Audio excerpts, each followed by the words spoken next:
শুক্রবার চাঁদ উঠেছে ঈদের, বাঁকা খঞ্জরের মতো। শনিবার অনেক সকালে ঘুম ভেঙে গেছে বোমার শব্দে। শুনে শুনে গুনছি ১, ২, ১২। ১২টি বোমার শব্দ দিয়ে এবারের ঈদের সূচনা। মুক্তি ভাইদের ঈদের শুভেচ্ছা। জনমুখে মুখে প্রচারিত পাকিস্তানিদের ঈদের জামাতে শরিক হলে এসিড খাবার ভয়, গুলি খাবার ভয়, মাইকে মাইকে আশ্বাস দেওয়া হচ্ছে।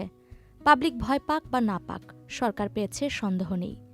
মোড়ে মোড়ে অজস্র মিলিটারি, মসজিদে মাঠে, এমনকি মিনারে রাইফেল উঠিয়ে এমন অভিনব ঈদের আয়োজন কে কোথায় শুনেছে। ঘরে ঘরে বাচ্চারা রয়েছে বলেই সেমাই, জর্দা, পোলাও, পরোটা। চোখ ভরে দেখার মতো ভিন্ন দৃশ্য। বাংলাদেশ মার্কেটের কেনা কাপড়ে সবার ঈদের পোশাক। হকছাড়া জীবনের প্রথম ঈদ। ১৭ বছরের দাম্পত্য বলয়ে এমনটি ঘটেনি। শুনেছি ওপার বাংলা রিফিউজিদের নানা ধরনের দুঃখ, অভাব, অসুবিধার কথা। কে জানে কিভাবে তার ঈদ যাচ্ছে।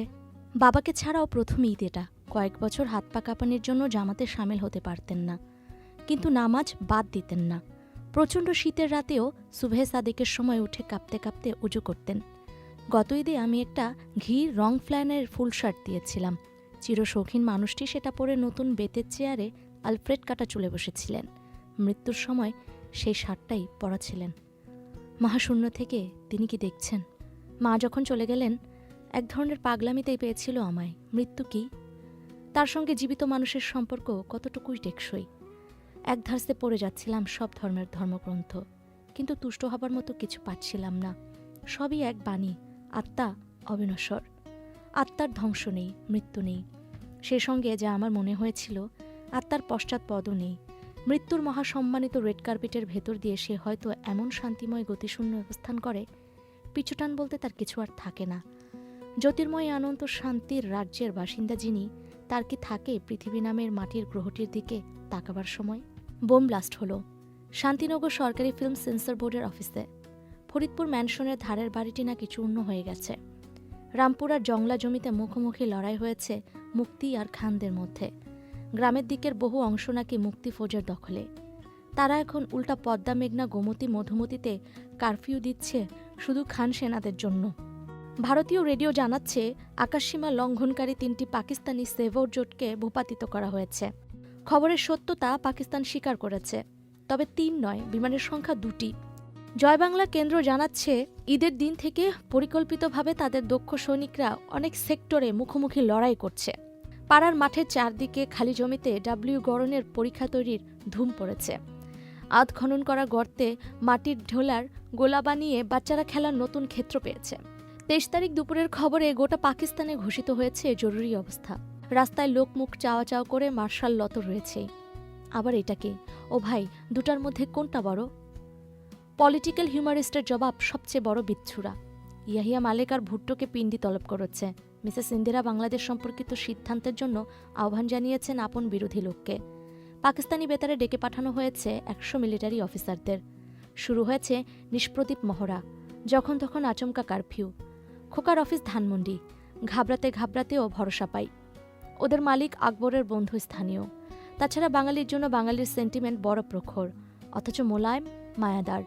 হানাদাররা আরেক কৌশল ধরেছে। শান্তি কমিটি, আল শামস, আল বদরের পর দরিদ্র দেশবাসীকে গাদ্দারি করার জন্য অন্য গর্ত। দৈনিকে জানানো হয়েছে, মুক্তিতে ধরে দিতে পারলে মাথাপিছুদের দর উঠবে ৫০০ থেকে ১০,০০০। যাদের ঘরে তখনও কিশোর তরুণরা রয়েছে, তাদের যেটুকু ঘুম ছিল হারাম হলো। এবার বাঁচার রাস্তা নেই। মির্জাফরদের পোয়া ১২। কেরোসিনের নকল সংকটে ভুগছি। বাজার থেকে লাকড়ি তো উঠেই গেছিল, এখন অনেক দাম। ঠিকই কাজের লোক দিয়ে এত বড় সংসার চলছিল। কাজ ভাগ করা ছিল সবার মধ্যে, কিন্তু মশলা বাটা ধরনের কিছু নিয়ে মুশকিলে পড়া গেল। যে ঝি কাজ করত, তাদের বস্তিকে বস্তি পাড়ি জমাচ্ছে গ্রামের দিকে।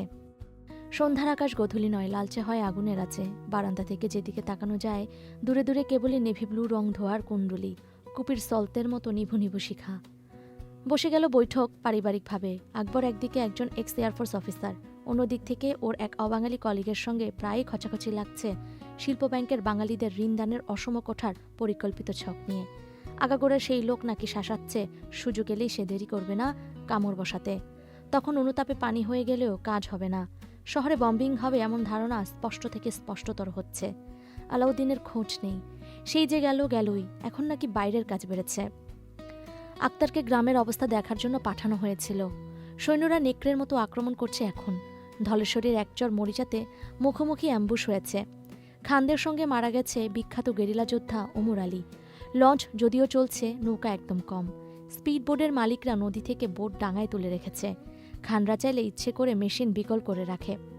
বুড়িগঙ্গার ওপারে জিঞ্জিরা দ্বিতীয়বারের মতো আবারও আক্রান্ত। দিনভর জ্বলছে খালের এপারে ওপারে জনবসতি আটিগ্রাম মাটিগ্রাম। মরিচায় মার খাওয়া সৈন্যদের বদলা নেয়া। দুপুরে কলকাতা থেকে প্রচারিত হলো হকের নাটক, 25শে মার্চ ভিত্তিক। নতুন করে আশঙ্কা, ভরসা ওদের দৃষ্টি এখন অন্যত্র। বেসামাল অবস্থার ছাপ স্পষ্ট। এর আগে মিছিল বের করত অবাঙালিরা, এখন ভারতে বিক্ষোভ মিছিল বেরিয়েছে শান্তি কমিটির উদ্যোগে। শেখ মুজিবের নাম ধরে খিস্তিখেউর করা হচ্ছে। ঠেলাগাড়িতে একজনকে মিসেস গান্ধী সাজিয়ে পয়জার মারা হচ্ছে। পত্রিকা দেয় যে কিশোরটি, সে বলল, জানেন ভালো পয়সা মিছিলে দেয়, আমারে ডাকছিল, কইসি যেদিন মিছিলে যাওনের আপনিই জাম্মু, পয়সার লালচে যামু না, ওরা কইছে দিন আইলে বলে দেখা লইব। আরেকদিন বলল, জানেননি এখানকার দরবার শরীফের শাহী সাহেব কইছেন আগে কপালে মেলা মুসিবত হে পরিষ্কার দেখতাছে। সুফিয়া কামালের বড় মেয়ে জামাই চাটগাঁয়ে গুলিবিদ্ধ হয়েছেন, যেতে পারিনি। শুনেছি বলছেন, আমার প্রিয় জামাইকে আমি দেশের জন্য কোরবানি দিয়েছি। শুনেছি জাহানারা ইমামের নিদারুণ অবস্থার কথা। তিনি শুধু আমাদের আত্মীয়া নন, ব্যক্তিগতভাবে আমার সঙ্গে জাহান আপার প্রথম জীবনের কত মধুর স্মৃতি। আমরা একসঙ্গে সিদ্ধেশ্বরীতে চাকরি করতাম, একসঙ্গে বের করেছিলাম পূর্ব পাকিস্তানের প্রথম মহিলা পাক্ষিক পত্রিকা খাওয়াতিন। শহরের ভেতর অপারেশনে তার বড় ছেলে রুমির অংশ নেবার কথা শুনেছি। ওকে বাড়ি থেকে ধরে নিয়ে গেছে, দুলাভাই সহ ছোট ছেলে জামিকেও। এদের ছেড়ে দিলেও রুমিকে ছাড়া হয়নি, তার নাকি কোনো খোঁজই নেই। জাহানাপা পাগলের মতো হয়ে গেছেন। রুমিকে বড় হবার পর মাঝে মধ্যে দেখেছি বিভিন্ন অনুষ্ঠানে, উত্তাল ৭১-এর শুরুতে। ওর মূর্তি স্পষ্ট শিশুকালের। সিদ্ধেশ্বরীর মর্নিং শিফট মেয়েদের। ছুটির পর জাহানাপার সঙ্গে আসতাম তাদের আজিমপুরার কলোনির ফ্ল্যাটে।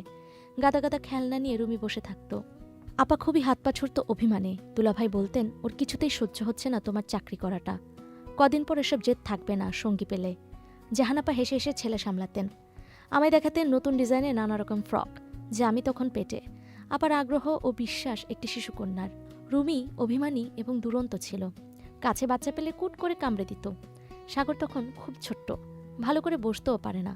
ওর নধর গালে চোখের পলকে কামড় বসালো রুমি। জাহানাপার এটুকু শিশুর সঙ্গে শিক্ষা পদ্ধতি দেখে চমৎকৃত হলাম। হাতে মারা নয়, বকাঝোকাও নয়, ওর সামনে গাল দুটো টোপাটোপা করে ফুলিয়ে বসে থাকলেন। একটু পর দেখা গেল রুমি সরি বলে সাগরকে উল্টো আদর করে দিচ্ছে। সেই ছেলেটি, প্রাণবন্ত বিচ্ছু ছেলেটি, নমরুদ্দের চেয়েও নিকৃষ্ট মানুষ, পাঞ্জাবিদের হাতে নাকি টর্চারে মারা গেছে। আর কত সোনার ছেলে, যাদের নাম তখনও জানিনি, আজও জানি না। শোনা যাচ্ছিল মার্কিন আণবিক যুদ্ধ রণতরী বহর এন্টারপ্রাইজ ভারত মহাসাগরের দিকে এগোচ্ছে। নভেম্বরের ২৬ তারিখে ইয়াহিয়ার বিবৃতিতে ন্যাশনাল আওয়ামী পার্টির ন্যাপ সকল গ্রুপ নিষিদ্ধ করা হলো। দেশের বিভিন্ন রণাঙ্গনে রীতিমতো লড়াই চলছে। যশোর, দিনাজপুর, সাতক্ষীরা, ফেনী, ব্রাহ্মণবাড়িয়ার তুমুল ওলটপালট অবস্থা। সিলেটের সীমান্ত এলাকা কিশোরগঞ্জ, মোমিনশাহী। ২৮ তারিখে সরকারিভাবে স্বীকার করা হলো কিছু জায়গা অন্যায় যুদ্ধে দুষ্কৃতকারীরা দখল করে নিয়েছে। পাকিস্তানি প্রচার যন্ত্রগুলো এর আগে ভুলেও মুক্তিদের তৎপরতা স্বীকার করত না। ভারতীয়দের ষড়যন্ত্র বলে সব চেহারা পাল্টে দিতে চাইত। দেশের পরিস্থিতি যখন এমন রক্তাক্ত, ক্ষতবিক্ষত, বিদেশে তার প্রভাব পড়ে। নভেম্বরের প্রতিটি আক্রমণ এত বলিষ্ঠ যে ধারণা করে নেওয়া হয় বাঙালিদের জয় অনিবার্য। মার্কিন মুলুকের পালের গোদা চিরসুবিধাবাদী প্রেসিডেন্ট নিক্সনের মুখের বুলি পাল্টাচ্ছে। তার শান্তি প্রতিষ্ঠার কপট আগ্রহে মিসেস ইন্দিরা গান্ধী বাংলাদেশ সম্পর্কে জাতিসংঘের উত্থানটের দৃষ্টি আকর্ষণ করলেন। ওদিকে সিন্ধুর লারকানার লারকা জুলফিকার আলী ভুট্টো, গদ্দার শিরোমণি নুরুল আমিন গ্যাং এবং খুনি ইয়াহিয়াকে নব্য উৎসাহে হেদায়েত দিচ্ছিল কোন পন্থার শেষ চালে পাকিস্তানের সংহতি রক্ষা পাবে।